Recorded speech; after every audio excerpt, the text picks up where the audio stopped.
నమస్కారం. శ్రీవార్త న్యూస్కి స్వాగతం. పట్టణ పరిధిలోని జీవమాన్ కూడిలో వెలసిన బ్యాంబో వినాయక మండపం వద్ద యువత కమిటీ సభ్యులు మిత్రబృందము కలిసి అన్నదాన కార్యక్రమాన్ని ఏర్పాటు చేశారు.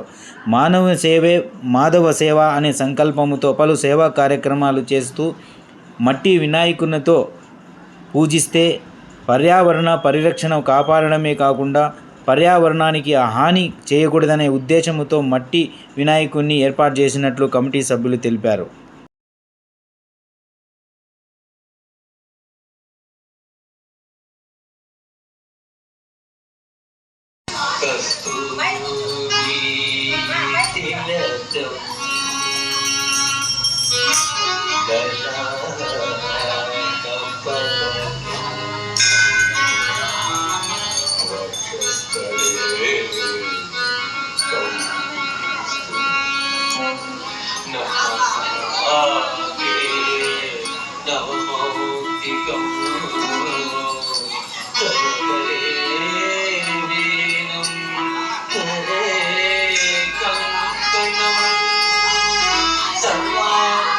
హరిచందనం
బ్యాంబూ గణేష్ పేరుతో ఎంతో కొంత ప్రత్యేకతను చాటుతూనే ఉన్నారు.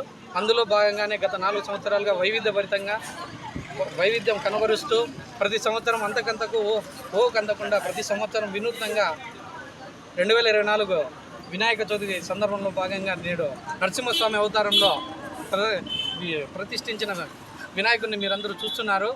ఇది ప్రతి ఒక్కరి యువకుల ఉత్సాహం, నిరుత్సాహపడకుండా పెద్దల ప్రోత్సాహం లేకపోయినా ఎంత ఉత్సాహం ఉందనేది వాళ్ళ కళ్ళల్లో వాళ్ళ చేతల్లో చూపించారు. ఇది ప్రతి సంవత్సరము వాళ్ళ ఊహలకు అందకుండా ప్రతి సంవత్సరం అంతకంత రెట్టింపు అవుతుందని 2024 వినాయక ఆయుష్లు కదిరికి అందరికీ ఉండాలని, ముఖ్యంగా మా యువకులు ఎంతో కష్టపడి ప్రతి సంవత్సరం మీరు కరెంటు సమస్యను ప్రస్తుత ఎమ్మెల్యే కదిరికుంట ఎమ్మెల్యే గారు దగ్గరుండి ఈ సమస్యను తీర్చినందుకు ప్రత్యేకంగా ధన్యవాదాలు తెలుపుతున్నాము. అంతేకాకుండా ఈ విద్యుత్ సంస్థ వారు కూడా అడిగిన వెంటనే స్పందించినందుకు ప్రత్యేకంగా వారికి ధన్యవాదాలు. బ్యాంబూ గణేష్ ఇది హ్యూమన్ సర్కిల్లో ఉంటుంది. మనము దాదాపుగా 40 సంవత్సరాల నుంచి ఇక్కడ విగ్రహాన్ని ప్రతిష్ఠిస్తున్నాము. ప్రతిరోజు ఇక్కడ అన్నదానం కార్యక్రమం జరుగుతుంది. చాలా కల్చరల్ యాక్టివిటీస్ జరుగుతాయి. ఈరోజు సాయంత్రము సాసార్ చిన్నమ్మ కథ కూడా చెప్పిస్తాం ఇక్కడ. మళ్ళీ రేపు కూడా అన్నదానం ఉంటుంది. మరొక నిమజ్జనం రోజు కూడా అన్నదానం ఉంటుంది మనకు ఇక్కడ. నిన్న కూడా తిరుమల తిరునాళ జరిగింది, బాగా అంగరంగ వైభవంగా జరిగింది.